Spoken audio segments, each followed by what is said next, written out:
nasional berdasarkan PP nomor 79 tahun 2014, mengharapkan porsi untuk energi baru terbarukan ini mencapai di angka 23% dalam bauran energi primer tahun 2025.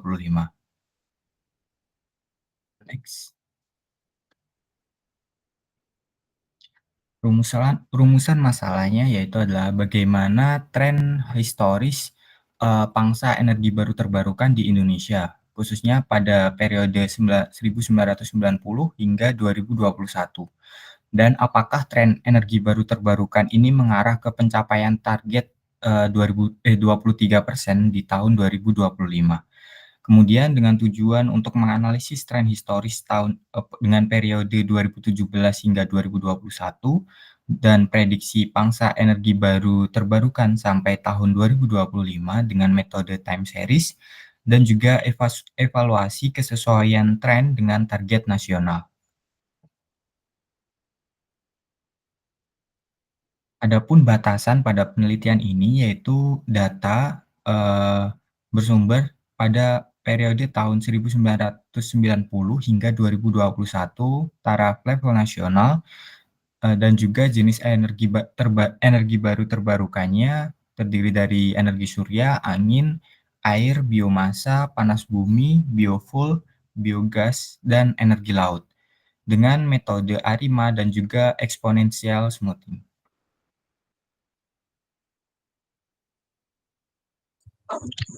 Selanjutnya, saya akan menjelaskan mengenai alur metode pada penelitian ini. Penelitian ini diawali dengan menganalisis permasalahan, yaitu bagaimana tren pangsa energi terbarukan dalam konsumsi energi final di Indonesia, terutama menjelang tahun 2025. Setelah permasalahan dianalisis, dilakukan perancangan hipotesis sebagai dasar pengujian. Terdapat dua hipotesis yang diajukan. Yang pertama itu pangsa energi terbarukan dalam konsumsi energi final di Indonesia akan tetap konstan pada periode mendatang, khususnya tahun 2025. Yang kedua ada hipotesis satu yaitu pangsa energi terbarukan dalam konsumsi energi final di Indonesia akan menunjukkan perubahan pada periode mendatang, bisa naik ataupun turun. Next. Pada penelitian ini kami menggunakan dua metode peramalan time series yaitu ARIMA dan exponential smoothing. Metode ARIMA dipilih karena cocok digunakan untuk data yang memiliki tren linear. Keunggulannya adalah mampu menghilangkan tren dan pola musiman melalui proses yang disebut differencing tanpa memerlukan variabel musim tambahan. Ini membuat ARIMA sangat efisien untuk data time series yang tidak terlalu kompleks secara musiman namun tetap menunjukkan tren. Metode kedua yang kami gunakan adalah exponential smoothing. Metode ini menggunakan pembobotan eksponensial pada data historis, artinya data yang lebih baru diberikan bobot lebih tinggi. Exponential smoothing sendiri dibagi menjadi tiga jenis, yaitu single eksponensial yang digunakan untuk data tanpa tren maupun musim, yang kedua ada double eksponensial untuk data yang memiliki tren, dan yang ketiga adalah triple eksponensial atau whole winter method digunakan untuk data memiliki tren dan pola musim sekaligus. Next.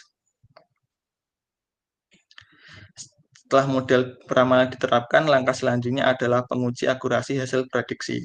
Untuk mengukur keakuratan dari hasil prediksi, perlu dilakukan tahapan evaluasi untuk mengetahui model mana yang memberikan hasil prediksi paling akurat dan minim kesalahan. Kita menggunakan tiga metrik evaluasi yaitu MAPE untuk melihat rata-rata kesalahan dalam bentuk persentase. Yang kedua ada RMSE untuk mengatur berapa besar kesalahan prediksi dengan menekan dan kesalahan besar. Yang ketiga ada MAE untuk menghitung rata-rata selisih absolut antar nilai aktual dan prediksi. Next. Selanjutnya untuk hasil pengujian metode, jadi data yang kita gunakan adalah dataset pangsa energi terbarukan dalam konsumsi energi final di Indonesia yang didapat dari IEA dengan jumlah 32 data point dari periode tahun 1990 hingga 2021. Seperti yang terlihat pada grafik ini, bahwa data yang kita gunakan ini memiliki pola tren penurunan. Kemudian yang pertama ini adalah metode ARIMA-nya. Untuk proses pemodelan ARIMA dibutuhkan data dengan deret waktu yang stasioner, sedangkan pada grafik sebelumnya menunjukkan adanya tren penurunan. Maka dari itu, data ini akan dilakukan transformasi differencing seperti yang terlihat pada grafik, ini adalah hasil dari differencing orde pertama. Jadi hasilnya sudah menunjukkan deret waktu yang stasioner. Kemudian untuk mendapatkan komponen MA dan juga AR yang dibutuhkan model ARIMA, kita melakukan analisis spot ACF dan PACF, sehingga didapat komponen MA antara 1 dan 0, dan komponen AR yaitu 1. Kemudian dari analisis tersebut, kita mendapatkan dua model, yaitu yang pertama model ARIMA 110 dan juga model ARIMA 111. Kemudian kedua model ini dianalisis untuk dilihat mana yang lebih sesuai. Dari dua hasil evaluasi ini menunjukkan bahwa model ARIMA 11 ini memiliki kinerja yang lebih baik dan untuk seterusnya akan digunakan sebagai model prediksinya. Kemudian yang kedua ada metode exponential smoothing. Untuk model yang digunakan adalah Holt linear trend. Kemudian hasil analisis dapat parameter alfa bernilai 0,8 yang menunjukkan bahwa model mampu merespon perubahan level deret waktu dengan cepat, sedangkan gamma dengan nilai 0,000585 yang menunjukkan bahwa perubahan tren dalam data terjadi sangat lambat. Kemudian kedua model tersebut akan dievaluasi kinerjanya menggunakan RMSE, MAPE, dan juga MAE. Dari hasil evaluasi menunjukkan bahwa model ARIMA ini memiliki performa yang lebih unggul dibandingkan model exponential smoothing. Kemudian di sini ada hasil dari prediksinya, grafik hasil prediksi. Jadi untuk yang sebelah kiri ini hasil dari model ARIMA, sedangkan yang sebelah kanan ini untuk hasil dari exponential smoothing. Nah, untuk hasil prediksi pada tahun 2025, jika menggunakan model ARIMA didapatkan 15,36%, sedangkan dengan exponential smoothing didapat hasil 15,2%. Untuk hasil pengujian hipotesis sendiri, ada uji hipotesis kecukupan model dengan menguji model ARIMA 111 dengan menggunakan uji Lee Jung-bok dan didapat Q 11.224 dan p-value-nya 0,795 yang dimana p-value lebih besar dari 0,05 dan disimpulkan H0 gagal ditolak dengan residual dianggap white noise. Dan uji hipotesis prediksi yaitu menguji apakah pangsa energi terbarukan dalam konsumsi energi final Indonesia mengalami perubahan signifikan di masa mendatang. Dengan hasil prediksi kedua model mengalami penurunan dari tahun 2022 sampai 2025.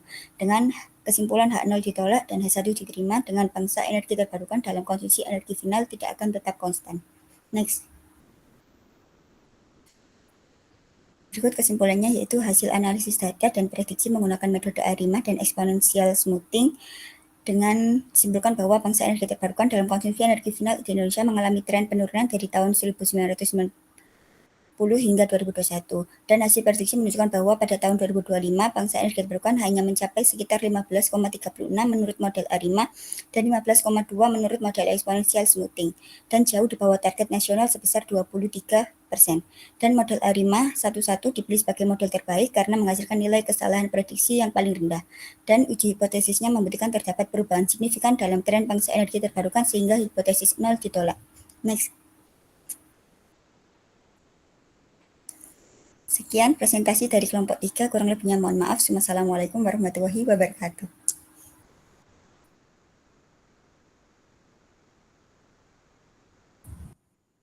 Oke, baik. Bisa dilanjut kelompok 4. Silakan.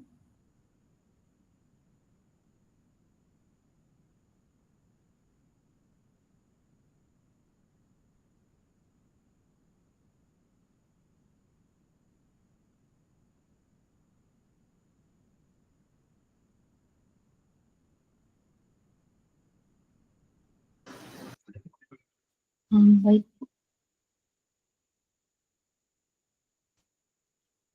Ibu, izin menjelaskan apakah suara saya dengar? Ya, sudah. Silakan. Baik, Bu, saya izin mewakili kelompok 4 ingin menjelaskan mengenai proyek akhir tentang judul evaluasi potensi daya dari injakan penumpang bandara untuk infrastruktur hijau melalui Upin Pathgen menggunakan model ARIMA. Nah, jadi di sini terbelakangnya adalah salah satu penggunaan energi paling besar di Indonesia saat ini adalah pengurangan energi listrik. Nah, oleh karena itu dibutuhkan energi terbarukan yang bisa menghasilkan energi tanpa menggunakan energi yang tidak terbarukan. Nah, setelah itu berdasarkan penelitian dilakukan oleh Akronabis, pemerintah selaku penata kebijakan mengeluarkan peraturan tentang rencana umum energi nasional. Nah, jadi dengan kebijakan ini jalan dengan mimpi pembangunan berkelanjutan mengenai poin ke-7 juga tentang energi yang bertujuan dan dapat dikelola secara untuk generasi ke depan dan dapat dijangkau oleh seluruh rakyat. Nah, oleh karena itu, sebagai aksi nyata untuk melaksanakan program pemerintah tersebut, teknologi yang bisa berjalan berbarengan dengan masyarakat adalah inovasi yang sejalannya itu UPIN 5G-nya diharapkan dapat berkesinambungan dengan kehidupan masyarakat seperti di bandara karena bisa langsung dilihat dan diimplementasikan. Dan di sini ada penelitian terdahulu, yaitu ada feasibility question di Kuala Lumpur Airport dan juga ada yang lainnya. Nah, saja pembahasannya.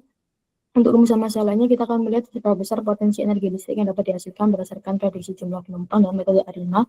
Kemudian, apakah energi listrik yang dihasilkan itu cukup untuk digunakan sebagai sumber daya alternatif dan area tertentu di bandara. Kemudian, bagaimana juga hasil evaluasi biaya dan waktu balik modalnya, payback period, jika PFJ ini diimplementasikan. Dan juga apakah penerapan teknologi PFJ ini dipertimbangkan dalam mendukung perkembangan infrastruktur hijau dan berkelanjutan di Bandara Juanda.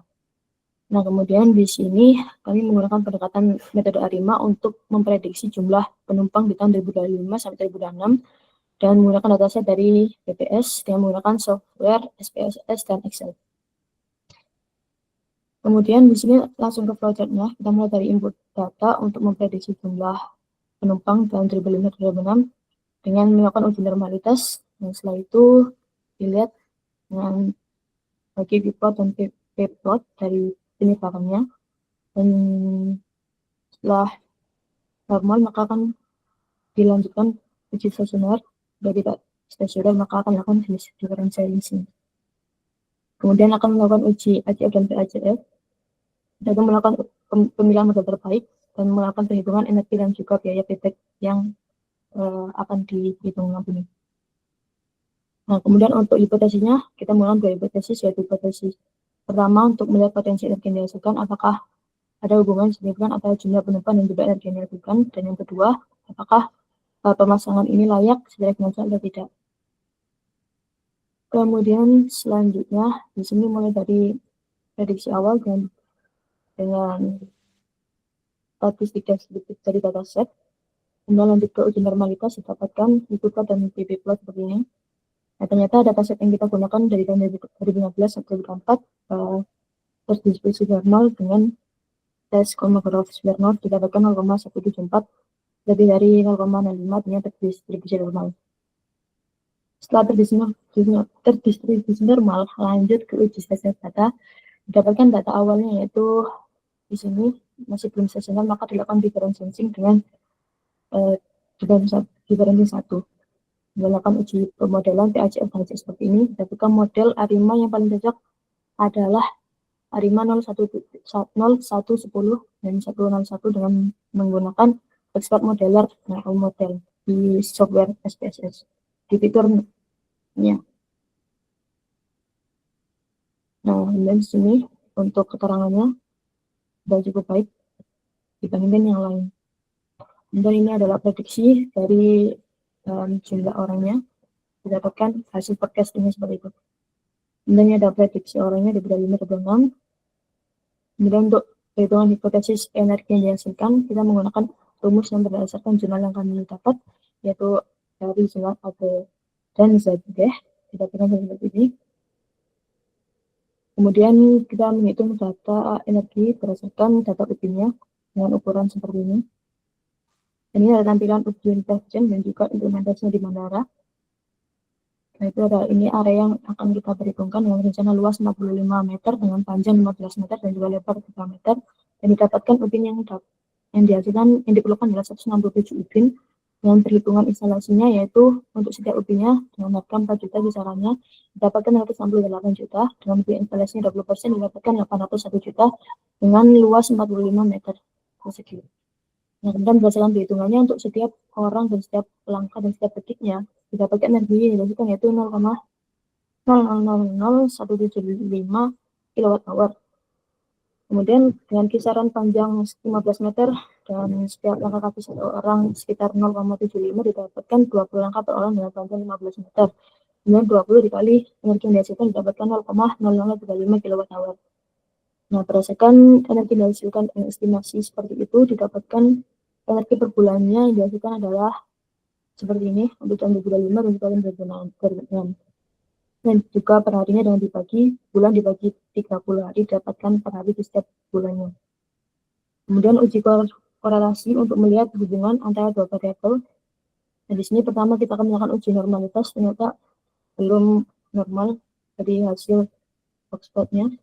Kemudian dilakukan berbagai uji mulai dari transport variabel dan regresi linear. Setelah itu, setelah dilakukan uji normalitas didapatkan hasil normalitinya dengan Shapiro-Wilk karena dataset cuma 24 dari 2005-2006 didapatkan nilai signifikansi ada 0,68 sudah cukup dengan batas 0,05 dengan menggunakan tes Shapiro-Wilk. Nah, didapatkan relasinya antara jumlah penumpang dan jumlah energi adalah 1, artinya sudah sangat kuat dan sangat berpengaruh antara satu sama lain. Untuk kelahiran memasang seperti ini yang membandingkan adalah harga tarif komersial dan juga nilai energi yang dihasilkan oleh exchange. Nah, kemudian didapatkan bahwa energi yang dihasilkan setiap bulannya hanya menghasilkan perbandingan 205.000.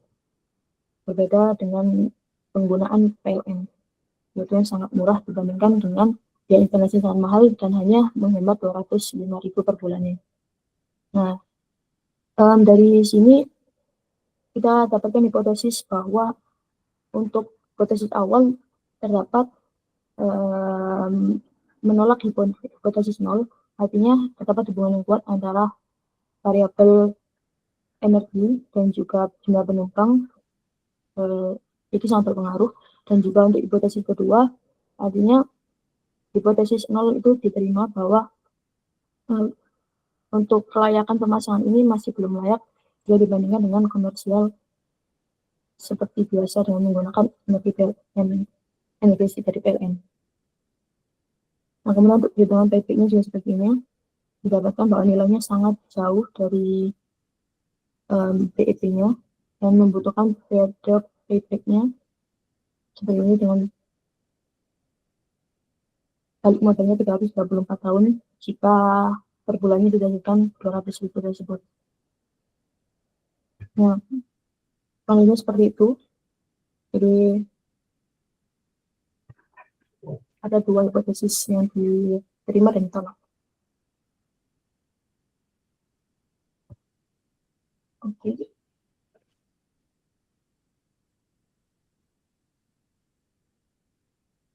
Baik, Bu, kurang lebih seperti itu. Apabila ada kesalahan, mohon maaf. Wassalamualaikum warahmatullahi wabarakatuh. Waalaikumsalam. Oke, baik, silakan bisa dilanjut kelompok berikutnya. Baik, Bu.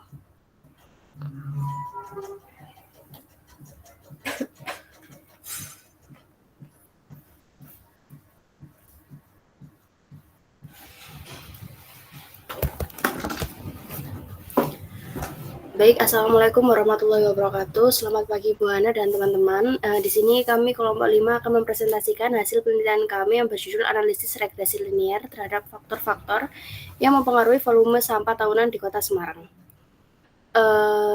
Jadi Kota Semarang ini sebagai ibu kota provinsi Jawa Tengah telah mengalami pertumbuhan penduduk yang cukup signifikan. Jadi pertumbuhan penduduk ini juga berdampak langsung terhadap peningkatan volume sampah tahunan yang dihasilkan. Namun fasilitas dan pengolahan sampah belum juga mampu untuk mengimbangi laju peningkatan tersebut. Hal ini menyebabkan antara volume sampah dan kapasitas pengolahan sehingga menyebabkan lingkungan yang cukup serius di kota ini. Oleh karena itu, di sini kami Untuk permasalahan ini diperlukan solusi berbasis data yang sederhana dan aplikatif dengan menggunakan metode regresi linier untuk menganalisis faktor-faktor yang mempengaruhi timbulan sampah di Kota Semarang. Untuk berbagai penelitian sebelumnya juga telah menggunakan pendekatan seperti sistem dinamik dan regresi linier dalam memprediksi volume sampah, namun masih memiliki keterbatasan pendekatan sistem dinamik yang bergantung pada kualitas data dan cenderung menyederhanakan faktor sosial. Sementara itu, regresi linier juga sederhana, hanya mempertimbangkan sedikit variabel sehingga belum mampu menangkap pengaruh berbagai faktor secara menyeluruh. Untuk rumusan masalah yang diangkat dari penelitian ini meliputi identifikasi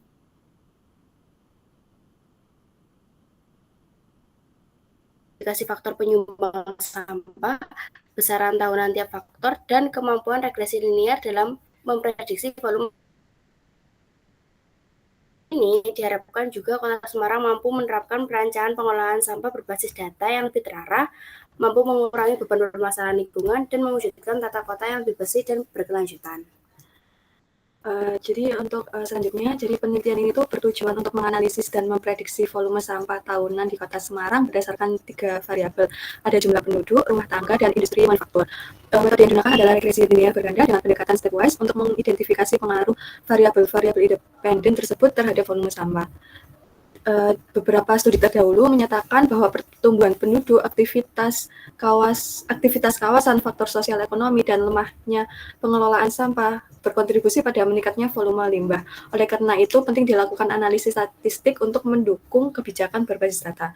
Data yang digunakan itu ada bersumber dari BPS dan instansi terkait periode 2016 sampai 2024. Analisis dilakukan melalui proses interpolasi data, uji normalitas, serta uji asumsi klasik, serta multikolinearitas, heteroskedastisitas, autokorelasi, dan normalitas residual guna memastikan validitas model. Hipotesis penelitian menyatakan bahwa terdapat pengaruh signifikan dari jumlah penduduk atau X1, rumah tangga atau X2, dan industri manufaktur atau X3 terhadap volume sampah atau Y.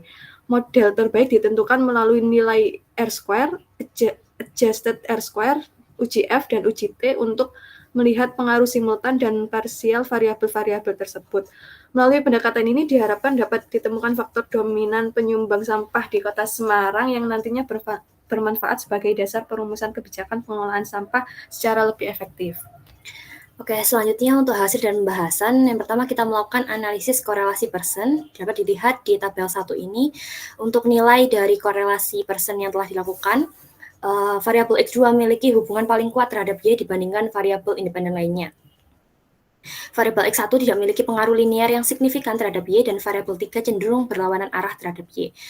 Untuk selanjutnya yaitu pembentukan pemodelan regresi linier berganda dengan membandingkan nilai koefisien determinasi R-square dan adjusted R-square dari berbagai kombinasi variabel independen. Dapat dilihat di tabel 2 ini untuk hasil R-square dan adjusted R-square-nya yang paling tinggi itu merupakan model dengan X2 plus X3 yang memberikan hasil terbaik dengan R-square sebesar 5,79%. Variasi dari variabel dependen Y dapat dijelaskan oleh gabungan X2 dan X3, dan setelah dikoreksi terhadap kompleksitas model tetap sebesar 41,06%. Ini menunjukkan bahwa X2 dan X3 adalah prediktor yang paling relevan jika digabungkan.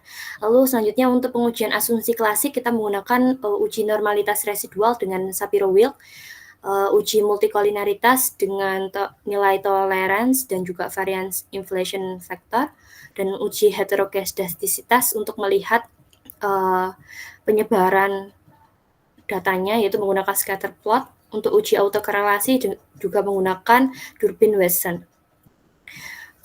Untuk hasilnya ini. Untuk uji asumsi normalitas, residual berdistribusi normal, asumsi terpenuhi. Untuk multikolinearitas, tidak terdapat multikolinearitas, asumsi terpenuhi. Untuk heteroskedastisitas, tidak terdapat heteroskedastisitas. Untuk autokorelasi, terdapat autokorelasi negatif.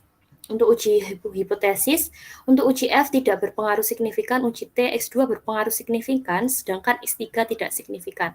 Untuk koefisien determinasi yaitu 55,79% variasi Y dapat dijelaskan oleh model.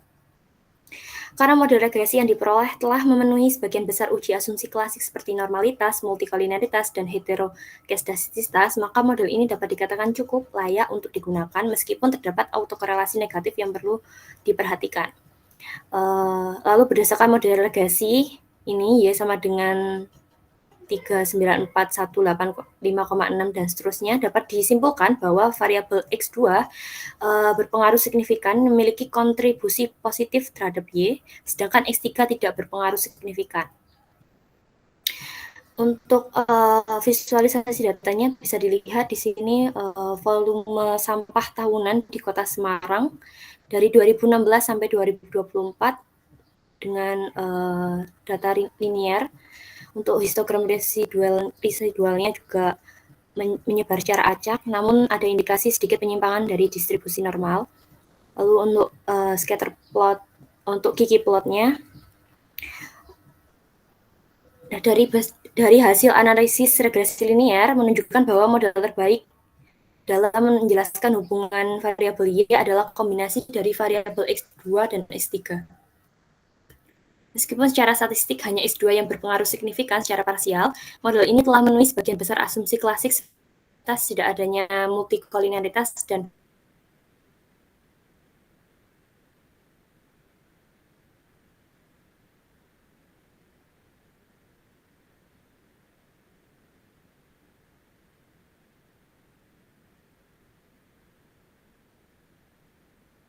valid.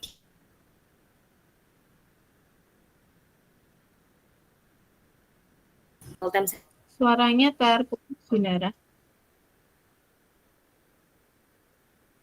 Bu? Suaranya tadi terputus.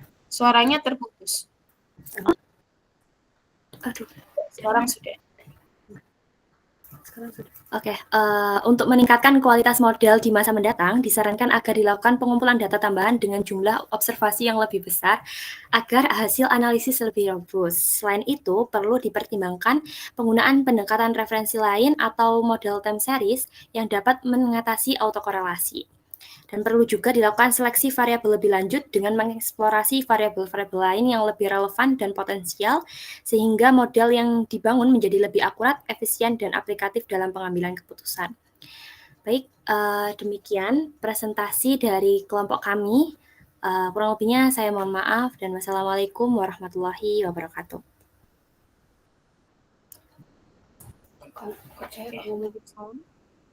Baik, silakan bisa lanjut kelompok berikutnya.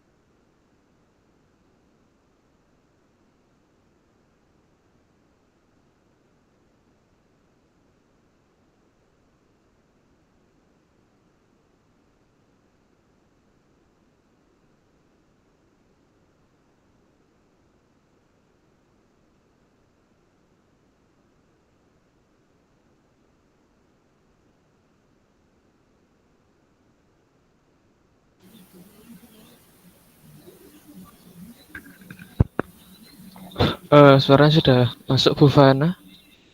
Iya, sudah. Silakan. Baik.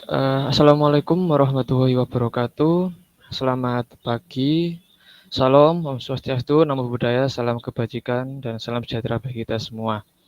Baik teman-teman, di sini saya mewakili dari kelompok 6 akan mempresentasikan hasil dari kerja kelompok kami, yaitu terkait penerapan model regresi untuk prediksi efisiensi operasional di lingkungan smart manufacturing. Nah, untuk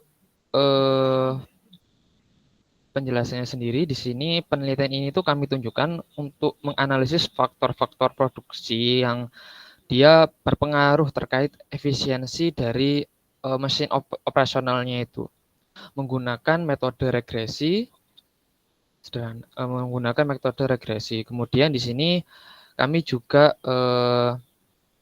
menggunakan metode regresinya itu mencangkup terkait random forest dan XGBoost untuk melakukan perhitungannya. Masuk ke pendahuluan. Nah, di sini kita mengetahui bahwa perkembangan teknologi khususnya di industri 4.0 itu telah mendorong banyak sekali perusahaan untuk bermigrasi dari yang sistem manual menjadi sistem yang smart manufacturing. Dengan integrasi teknologi, kemudian juga Internet of Things atau IoT dalam proses produksinya. Hal ini digunakan untuk menjaga efisiensi operasional yang tinggi dan berkelanjutan, terutama dalam permintaan pasar yang cukup tinggi untuk rantai pasok makanan. Kemudian di sini juga kami mengambil jurnal dari Hasibuan et al. 2024 untuk penjelasannya. Ada juga untuk menjawab kondisi tersebut atau permasalahan tersebut, kami menggunakan model analitik regresi untuk dapat digunakan dalam menganalisis pola historial, mengidentifikasi faktor-faktor yang kritis, serta memprediksi performa mesinnya itu yang di masa yang akan datang. Ada juga untuk batasan masalahnya dan rumusan masalahnya di sini itu kami pertama menggunakan model regresi yaitu random forest dan XGBoost untuk memprediksi efisiensi operasional di lingkungan smart manufacturing. Kemudian faktor-faktor yang mempengaruhi efisiensi operasionalnya, kemudian bagaimana hasil prediksinya. Ada juga batasan masalah yaitu kita menggunakan dataset yang dari www.kaggle.com untuk datasetnya. Jadi datasetnya ini dataset sekunder, jadi kami tidak mengambil datasetnya secara langsung, tapi menggunakan dataset yang telah tersedia. Kemudian ada penerapannya sendiri. Penerapan model regresi digunakan untuk meningkatkan akurasi dalam prediksi sendiri, namun juga memberikan fleksibilitas dalam menangani berbagai macam data dan skenario produksi. Juga dari jurnal. Nah, kita masuk ke metode, Bu. Untuk penelitian ini, ada beberapa tahapan sistematik yang kami mulai, Bu. Yang pertama adalah analisis permasalahan, kemudian ada pengujian hipotesis secara statistik. Nah, penelitian ini kami menggunakan dataset eksternal yang seperti saya katakan tadi, menggunakan model prediktif terhadap efisiensi operasional. Nah, di sini ada beberapa variabel yang kami gunakan untuk menghitung, yaitu ada production speed units per hour atau per jam, quality control defective rate, calibration, packet loss, power consumption, network latency, error rate, temperature, predictive maintenance, sama hour atau per jamnya. Nah, di sini data yang kami dapatkan itu kami lakukan analisis menggunakan metode regresi untuk mengidentifikasi hubungan dari tiap variabelnya dan akan kami simpulkan efisiensi operasionalnya. Processing data sendiri dilakukan mulai dari penanganan outlier, normalisasi data, serta evaluasi model dan evaluasi model data menggunakan metric root mean squares error atau RMSE dan koefisiensi determinan R2 untuk mengukur akurasi dan ketetapan prediksinya. Nah, ini langsung saja kita masuk ke hasil. Nah, di sini hasil dari perhitungannya. Nanti saya akan lihatkan perhitungan secara manualnya di slide selanjutnya, di halaman Word selanjutnya. Di sini kami perhitungannya di sini menggunakan model random forest dan XGBoost menunjukkan hasil prediksi yang baik selama pengujian dengan hasil mendekati 1. Kemudian di sini hasil pengujian hipotesisnya. Hasil pengujian hipotesis terhadap analisis korelasi menunjukkan hasil bahwa variabel terhadap mesin memiliki korelasi terhadap efisiensi operasional. Jadi semakin tinggi nilai importance-nya, semakin tinggi nilainya, dan variabelnya menunjukkan semakin tinggi korelasi atau hubungan terhadap efisiensi dari operasionalnya. Nah, ini evaluasi datanya. Ini dihitung oleh teman-teman menggunakan RStudio. Mungkin akan saya tunjukkan untuk hitungannya.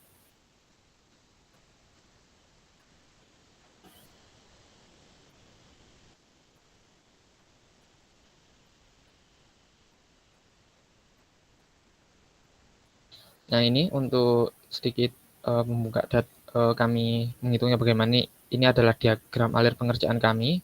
Untuk datanya itu kami cleaning dulu, kemudian kami IDE, kemudian kami processing, melakukan rekayasa fitur, validasi dan evaluasi, kemudian kami mendapatkan kesimpulan. Di sini kami menggunakan aplikasi RStudio untuk mengolah dataset. Jadi di datasetnya itu memang cukup banyak ya Bu ya untuk datasetnya sendiri. Maka dari itu kami hanya mengambil setidaknya sekitar 120-an untuk datasetnya, kemudian kami hitung kembali, kami mendapatkan hasil dari perhitungannya, seperti itu Bu.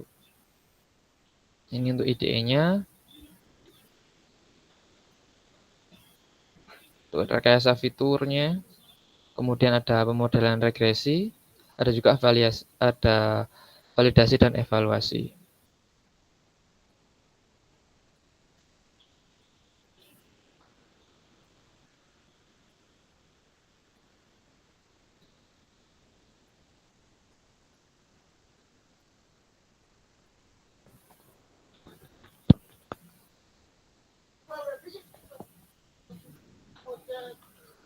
Nah, baik, terakhir kesimpulan.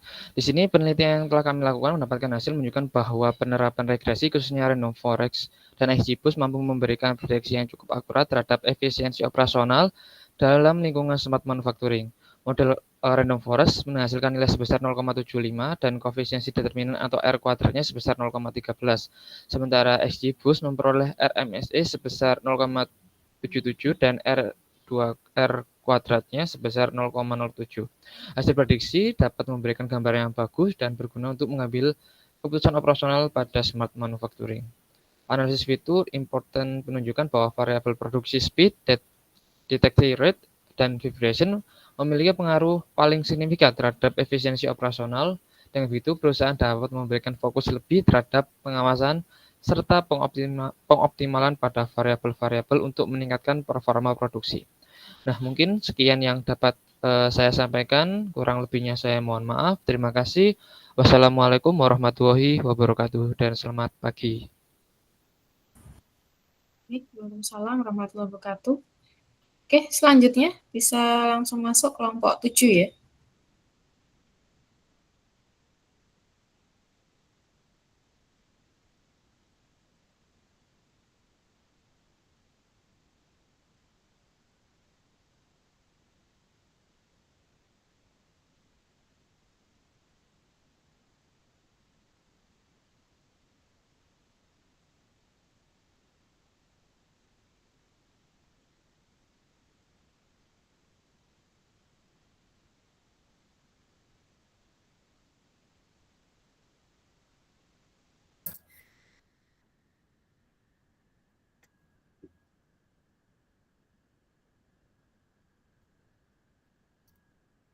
Selamat pagi semuanya.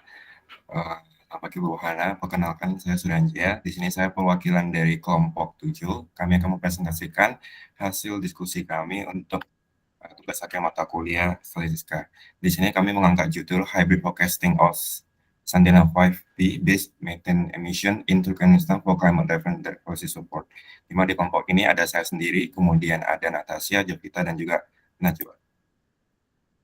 Terus latar belakang dari kenapa kita mengangkat topik ini, karena data menunjukkan dan juga berdasarkan referensi, perubahan iklim merupakan salah satu tantangan global yang paling mendesak, dan fakta juga mengatakan bahwa emisi mentah itu lebih berpotensi untuk meningkatkan pemanasan global dibanding dengan gas CO2, di mana terdapat 27 sampai 30 kali lebih tinggi daripada CO2. Dan kenapa kita pilih negara Turkmenistan? Karena berdasarkan data juga, di Turkmenistan itu merupakan salah satu produsen gas terbesar di dunia yang memiliki tingkat emisi metana yang cukup signifikan, terutama dari sektor utamanya itu adalah sektor energi dan juga limbah. Namun pemantauan emisi yang konvensional seringkali terbatas secara spasial dan juga temporal. Terus bisa dilihat, ini adalah contoh data yang kita ambil dari methaneworks.kairos.com. Di sini bisa lihat yang dikotakan itu adalah negara Turkmenistan yang memiliki cukup tinggi di sebelah sini. Dan juga diikuti oleh negara-negara lain seperti contoh Amerika dan juga di Asia lainnya. Terus urgensi dari penelitian kita adalah karena di dalam konteks perubahan iklim, metana memberikan dampak yang langsung terhadap pemanasan global dalam jangka pendek. Jadi dari data Sentinel-5P adalah salah satu satelit yang mengawasi perubahan iklim khususnya di aspek gas metana, yang memungkinkan identifikasi sumber emisi spesifik seperti kebocoran infrastruktur, gas, dan juga lahan basah yang sulit dideteksi dengan metode yang tradisional. Selain juga hasil pemodelan ini dapat menjadi dasar ilmiah bagi pemerintah atau Kemensa untuk merancang kebijakan mitigasi yang lebih terukur seperti perbaikan infrastruktur dan lainnya. Kemudian tujuan dari penelitian ini ada 4 yang utama, yaitu untuk mengembangkan model hibrida untuk prediksi emisi dari metana berbasis data dari satelit, kemudian menganalisis pola emisinya, kemudian menguji dari akurasi model dan juga menyusun rekomendasi kebijakan berbasis data yang kita dapatkan. Kemudian metodologi yang kita pakai di penelitian ini yaitu adalah metode kuantitatif. Kemudian awalnya kita mengumpulkan data dulu yang kita ambil dari data global metana dari satelit Sentinel-5P dalam format CSV tahunnya ini, harusnya 2020 sampai 2025. Kemudian kita fokusnya hanya di negara Turkmenistan. Kemudian kita awalnya langsung kita promosikan data, jadi kita filter dulu hanya negara Turkmenistan karena pada saat awal download itu ada semua data dari semua negara yang terekam. Kemudian kita hanya filter menggunakan RStudio. Kemudian kita juga melakukan penanganan outlier di datanya. Kemudian selanjutnya adalah kita melakukan analisis deskriptif, menghitung rata-rata, median, dan juga lainnya. Kemudian melakukan pemodelan hybrid. Kemudian kita mengevaluasi hasil kerja dari modelnya dan juga menginterpretasi dan memberikan rekomendasi kebijakan buat basis datanya. Kita langsung ke hasil. Jadi berdasarkan deteksi outlier yang kita gunakan adalah G-score dengan batasnya J di atas 3 dan juga ada IQR dengan batas bawah dan batas atas itu kurang lebih 1,5. Kemudian hasilnya adalah Z-score itu nilai terbesarnya adalah 1,16 dan yang terkecil adalah minus 1,22, di mana ini masih dalam rentang aman. Dan juga untuk UKR-nya, rentang amannya adalah 72,32 sampai 112,92 ton per jam. Dan semua data ini masuk dalam minimumnya itu adalah 81,56 dan juga maksimumnya adalah 99,72. Sehingga berdasarkan ini kita tidak melakukan penghapusan ataupun transformasi data dalam data kita. Kemudian selanjutnya, untuk analisis deskriptifnya bisa dilihat dalam tabel 5 tahun ini, emisi terendah itu adalah 81,56 ton per jam yang ada pada tahun 2021. Kemudian tertinggi itu adalah 2023, yaitu di mana 99,72 ton per jam emisi dari gas metana itu sendiri di negara Turkmenistan. Kemudian untuk rata-ratanya, setelah dijumlahkan, ini rata-rata per tahun adalah 90,87 ton per jam dan mediannya juga 87,83, di mana ini mengungkap karakteristik penting di mana bahwa distribusinya adalah data miring positif ataupun REX keyword yang dibucu oleh lonjakan emisi di tahun 2022 sampai 2023. Dan juga standar deviasinya dalam rentangnya cukup lebar, 81,56 sampai 9,72, mengkonfirmasi variabilitas tahunan yang signifikan dengan fluktuasi mencapai kurang lebih 8,4% dari rata-ratanya. Dan juga pola ini mengindikasikan bahwa ketidakstabilan emisi di mana sebagian besar tahun itu 50% memiliki emisi di bawah 87,83 ton per jam, tapi di beberapa tahun tertentu seperti 2023 itu emisinya itu melonjak sampai hampir 100 ton per jam. Kemudian kita melakukan regresi linear. Di sini kita melakukan model Y seperti itu. Kemudian menggunakan akurasinya dengan MAP itu 7% dan juga RMS-nya itu 6,8 ton per jam.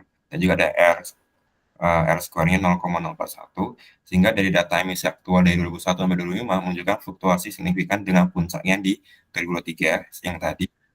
Meskipun berfluktuasi, model regresi ini mengidentifikasi bahwa rata-rata sekitar 0,23 ton per jam per tahun. Dan modelnya cukup akurat dengan RMNC-nya dan juga MAP-nya.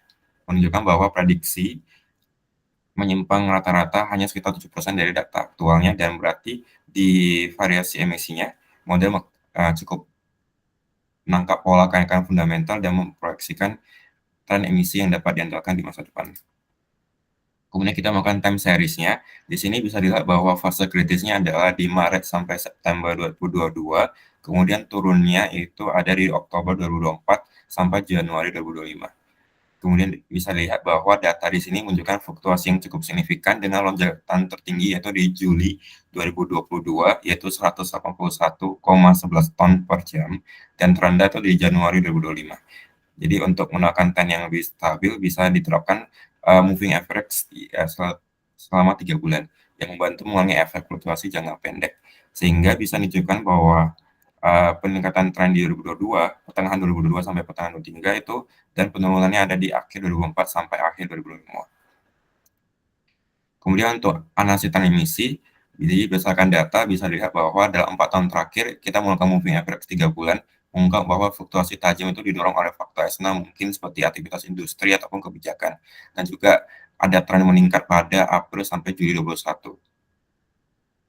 Kemudian untuk evaluasi dari modelnya, di sini kami melakukan konsistensi korelasinya tuh di tahun-tahun emisi stabil di 0,049, hampir mendekati 0 untuk semua tahun. Kemudian untuk ANOVA-nya bisa lihat bahwa variasi tak terjelas dominan dan juga F-statingnya rendah dengan p-value 0,16. Jadi hal ini menunjukkan bahwa model regresi linear berbasis waktu itu kurang tepat untuk menangkap kompleksitas emisi dan mungkin pendekatan hybrid dengan variabel eksternal lainnya, misalkan produksi gas dan suhu itu bisa menjadi solusi dari permasalahan ini. Kemudian implikasi kebijakan terhadap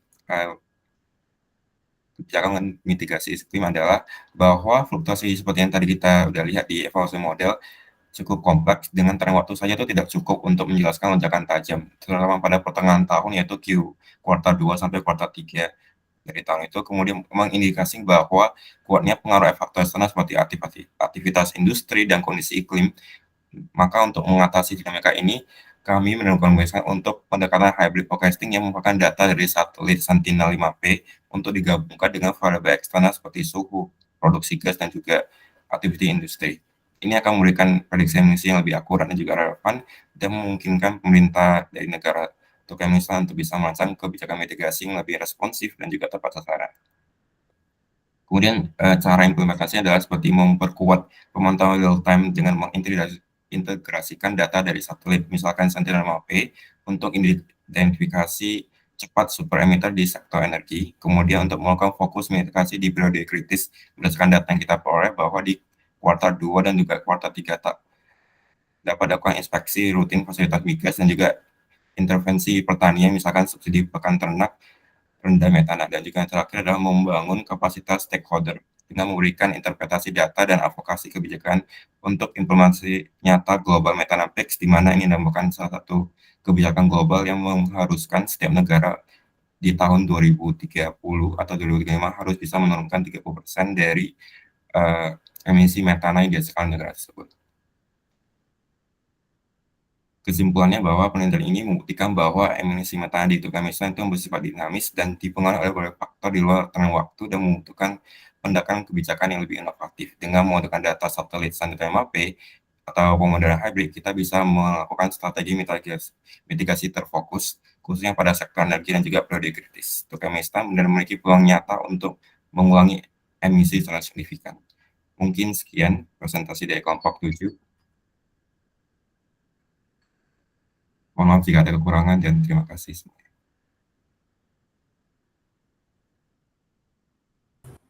Oke, baik. Bisa dilanjutkan kelompok 8 ya? Baik Bu, saya share screen dulu.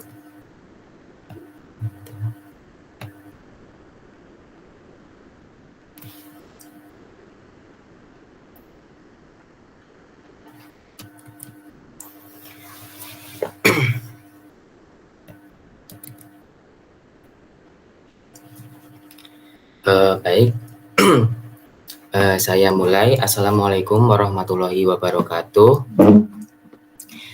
Saya di sini sebagai perwakilan dari kelompok 8 akan menjelaskan tentang laporan kami yang berjudul Analisis Tren Jangka Panjang dan Pola Musiman Curah Hujan di Sumatera Utara.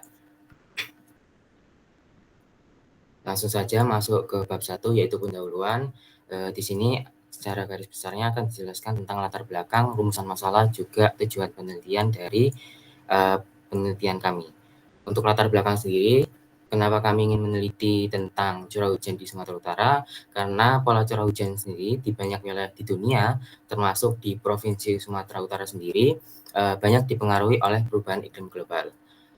Ada data menyebutkan bahwa dari periode 2014 sampai 2023 terdapat penurunan total curah hujan tahunan jika dibandingkan dengan dekade sebelumnya, dengan selisih sekitar 5.000 mm.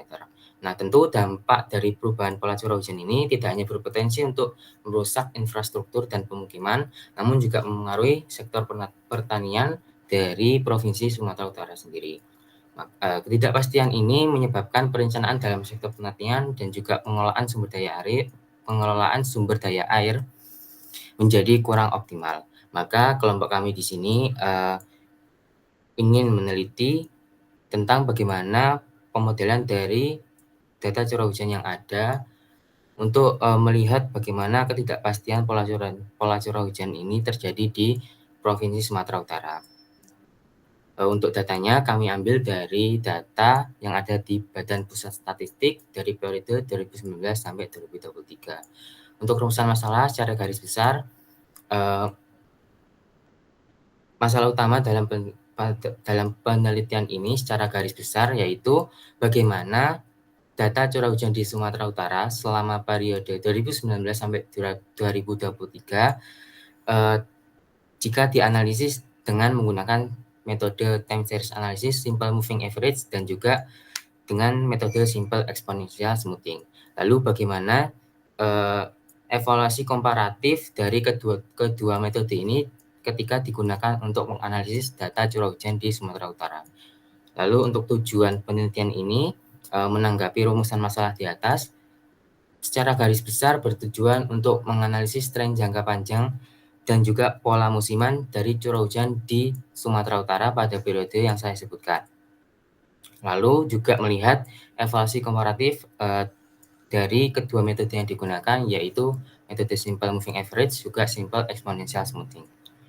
Itu untuk tujuan. Lalu kita masuk ke bab 2. Di sini ada analisis permasalahan, kurang lebih sama dengan yang saya sebutkan di latar belakang.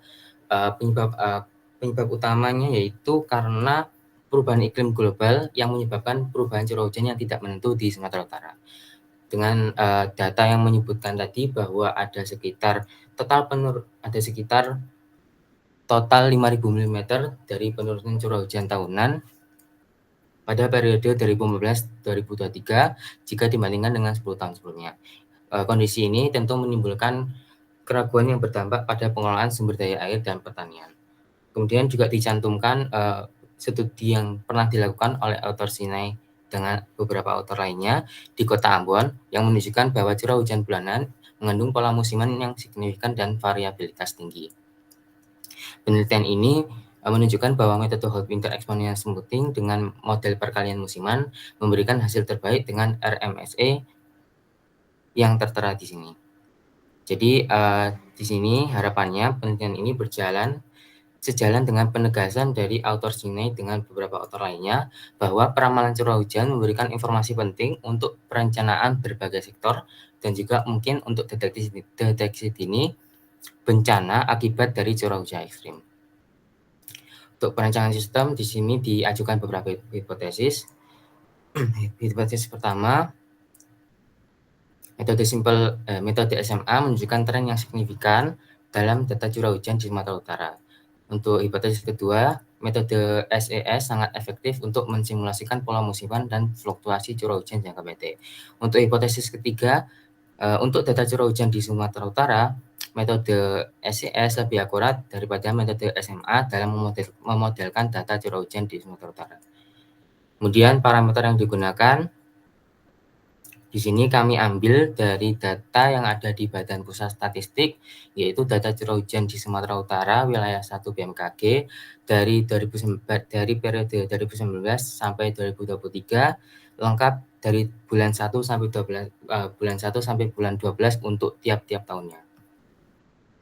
Di sini ada plot untuk data curah hujan bulanannya. Lalu untuk preprocessing di sini dicantumkan statistik deskriptif dari nilai min sampai nilai max. Lalu ada standar deviasinya juga yaitu 116,36 mm. Untuk implementasi metode seperti yang saya sebutkan di atas, ada SMA juga SES. Untuk SMA sendiri kita terapkan di Excel dengan formula average sel B2 sampai sel B4 untuk MA periode 3. Maka data periode sebelumnya menjadi NA karena tidak memiliki cukup data historis.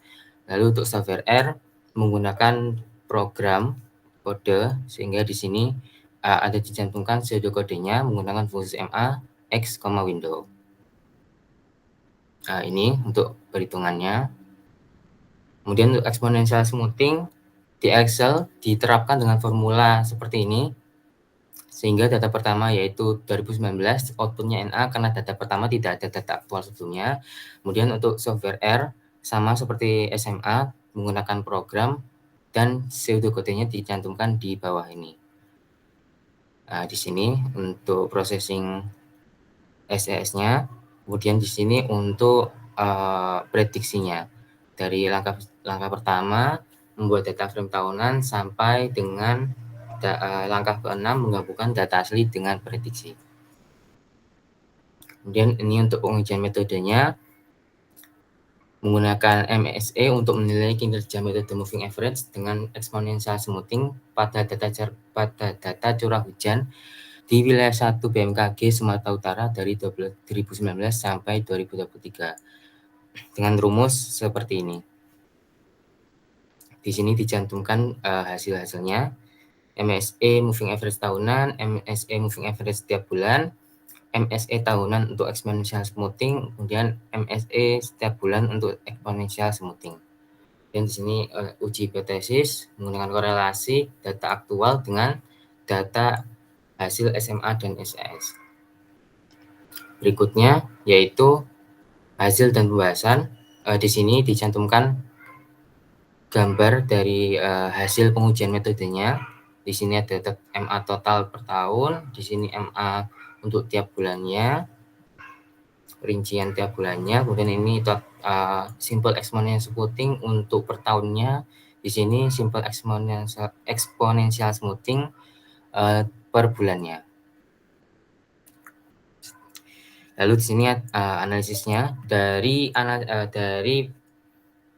perhitungan SMA dengan periode 3 bulan di atas, maka di sini diperoleh hasil sebagai berikut. Mungkin saya sebutkan MA totalnya saja. Jadi 2019 MA totalnya NA karena merupakan data awal. 2020 MA totalnya NA karena data awal. 2021 MA totalnya 3411,67. Tahun 2022 MA totalnya 3475,67. Tahun 2023 MA totalnya 3373. Di sini dapat diungkapkan dari analisis tersebut dapat diungkapkan bahwa puncak curah hujan umumnya terjadi pada bulan Mei sampai Juni, musim hujan awal, lalu bulan Oktober sampai bulan November, musim hujan akhir. Periode kering relatif terjadi pada bulan Januari sampai Maret, juga bulan Juli sampai Agustus.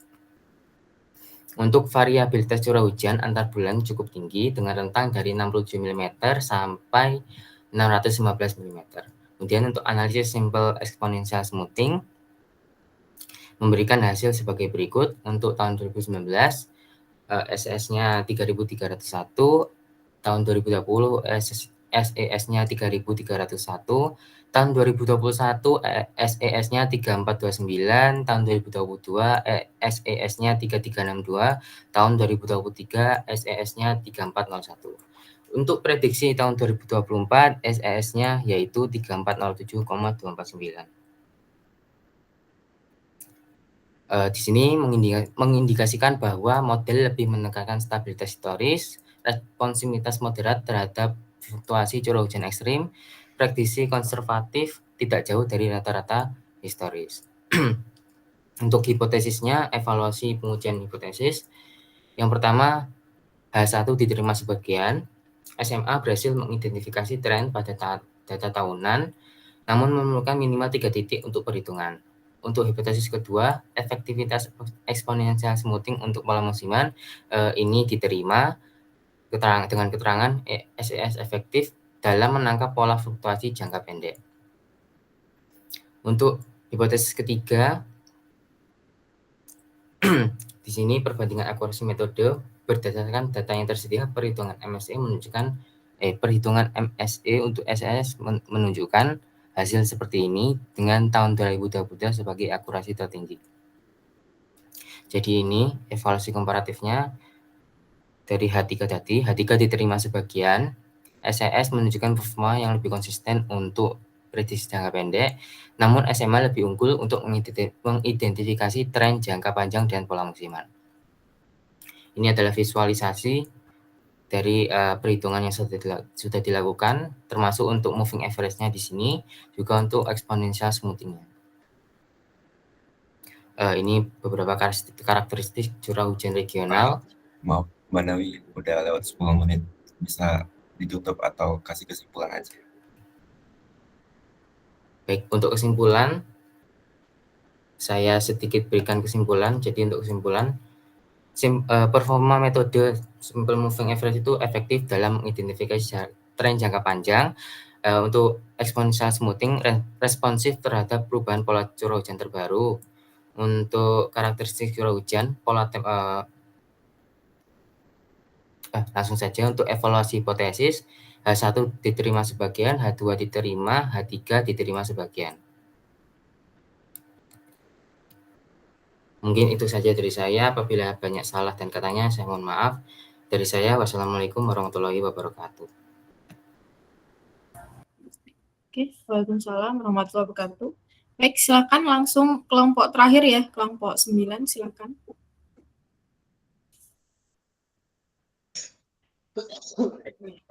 Baik, izin untuk on-call Bu Farhana. Ya, silakan. Assalamualaikum warahmatullahi wabarakatuh. Selamat pagi untuk teman-teman. Selamat pagi juga untuk Bu Farhana. Terima kasih atas kesempatannya. Saya izin untuk share screen terkait hasil dari kelompok 9, yakni adalah laporan prediksi iklim Surabaya menggunakan regresi linear.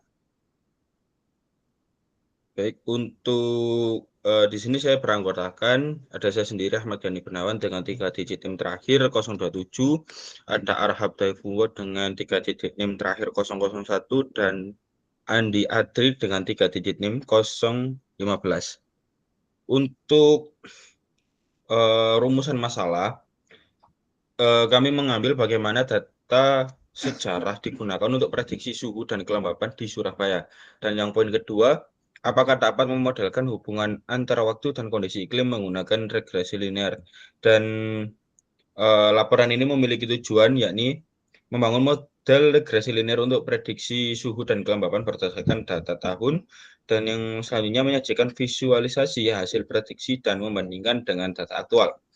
Untuk landasan teori, di sini kelompok kami menggunakan regresi linear adalah suatu statik prosedur yang diterapkan dalam mendeskripsikan hubungan antar variabel independen atau prediktor dan variabel dependen atau respon. Untuk selanjutnya, metodologi kami menggunakan pengumpulan data, dan di pengumpulan data itu diperoleh dengan format file CSV atau Comment Spreaded Value yang berisi catatan iklim harian. Menggunakan format CSV dipilih karena mudah diakses dan kompatibel dengan berbagai tools analisis data seperti Python dan Excel. Dataset ini menjadi fondasi utama dalam proses analisis dan pemodelan prediktif iklim. Dan untuk selanjutnya adalah pra-pemrosesan data. Tahapan ini bertujuan untuk menyajikan data agar layak dan siap digunakan dalam proses pemodelan dan memiliki beberapa langkah sebagai berikut. Dan untuk selanjutnya yakni adalah pembuatan model. Pembuatan model di sini adalah menggunakan linear regression dari Scalon untuk membuat model suhu dan kelembapan berdasarkan tahun. Tujuan dari model ini adalah untuk menemukan hubungan linear antar variabel independen dan variabel dependen, sehingga model dapat digunakan untuk meramalkan nilai-nilai dan kelembapan di masa mendatang berdasarkan tren historis. Dan selanjutnya adalah prediksi dan evaluasi. Setelah model selesai dibangun, tahap berikutnya adalah menggunakan untuk melakukan prediksi terhadap data yang tersedia. Hasil prediksi tersebut kemudian dievaluasi menggunakan metrik atau mean square error, yaitu sebuah metode statik yang digunakan untuk mengukur seberapa besar rata-rata kesalahan kuadrat antara nilai yang diprediksi oleh model dan nilai aktual dari data. Nilai MSE yang kecil menunjukkan bahwa model mampu menghasilkan prediksi yang mendekati kenyataan. Yang selanjutnya adalah visualisasi. Sebagian dari implementasi hasil dilakukan visualisasi data untuk memperjelas performa model yang dibangun. Visualisasi dilakukan untuk membuat grafik, memprediksi, membandingkan antara nilai aktual dan dari dataset dan nilai yang dihasilkan oleh model prediksi. Grafik ini sangat penting karena memberikan gambaran visual seberapa baik model mengikuti pola data, serta membantu dalam mengidentifikasi kekurangan dan kelebihan model secara intuitif. Untuk selanjutnya ini implementasi, bisa saya teruskan untuk yang bagian terakhir saja.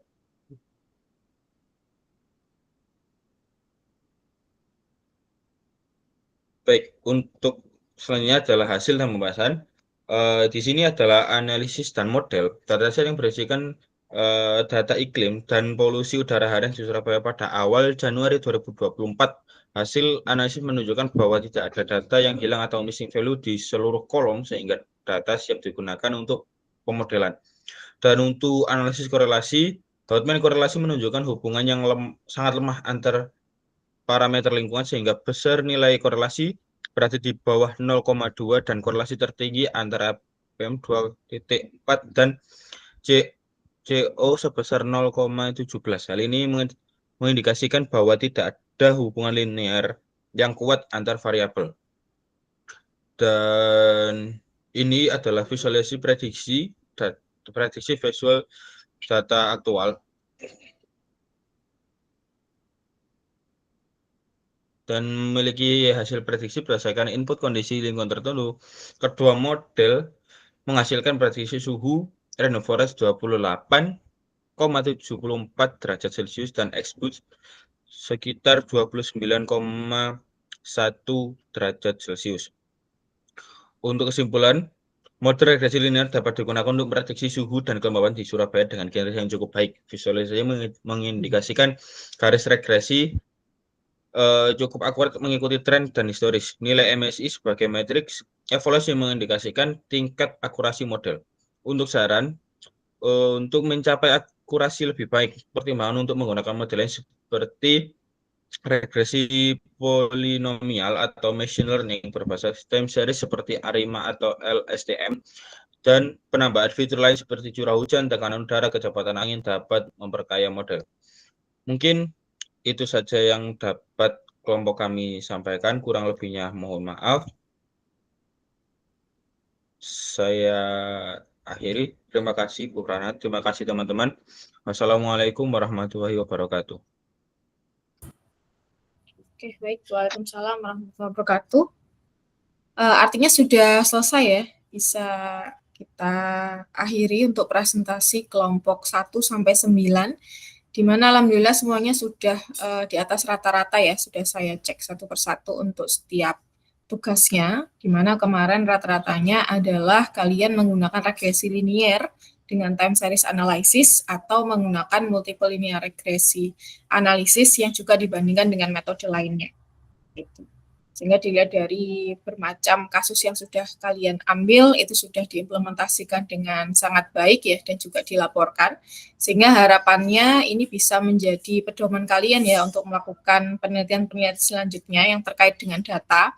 Mungkin nanti ada di mata kuliah lanjutan ya, mungkin di mata kuliah kecerdasan buatan, data mining, atau bahkan nanti ketika kalian menyusun proposal tugas akhir, karena ini akan sangat membantu kalian nantinya gimana kita bisa memfilter data gitu ya, bagaimana kita bisa menemukan polanya, ada hubungan atau tidak, sehingga nanti otomatis machine learning atau metode advance-nya itu bisa lebih baik lagi performanya. Jadi begitu yang bisa saya sampaikan. Kemudian untuk rekap penilaian, ini ada 2 nama yang belum ada nilainya ya, yaitu ada Hakani dan juga Nurjana. Benar ya? Ini tidak masuk di kelompok manapun dari kelompok 1 sampai 9. Mungkin dari PJ-nya bisa konfirmasi apakah memang tidak ada kelompoknya ya, 2 anak ini ya. Untuk Mas Hakani sama Nur Janatin memang tidak ada konfirmasi apa-apa, Bu, di grup maupun ke PJ. Oke, baik begitu berarti tidak mengumpulkan juga ya, otomatis untuk proyek akhirnya belum terpenuhi. Oke. Jadi begitu saja yang bisa saya sampaikan, dan karena ini pertemuan terakhir kita untuk mata kuliah statistika, jadi saya mengucapkan mohon maaf sebesar-besarnya apabila selama perkuliahan ada salah kata atau salah perbuatan ya, baik sengaja ataupun tidak. Karena di sini saya sebagai fasilitator ya, kita sama-sama belajar dan saya hanya mengarahkan saja. Itu semoga ini bisa bermanfaat bagi kalian ke depannya. Saya ucapkan terima kasih juga atas perhatiannya. Wassalamualaikum warahmatullahi wabarakatuh. Waalaikumsalam. Terima kasih Oke, banyak, baik, Bu. silakan. Ya, silakan untuk kelas A bisa meninggalkan room ya, karena akan masuk kelas berikutnya. Terima kasih.